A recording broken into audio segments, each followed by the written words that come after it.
ఎవరి చక్కని వాడు ఎంతకు చిక్కని వాడు ఎప్పటికి దారి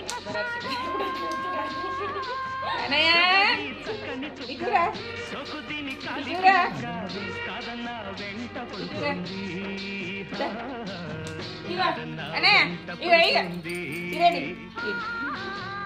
ఎవరి చక్కని వాడు ఎంతకు చిక్కని వాడు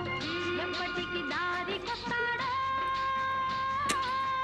ఎవరి చక్కని చుక్క సొకుదిని కాలికి మొక్క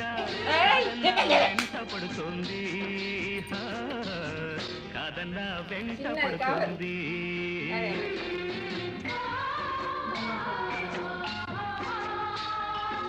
ఎందుకు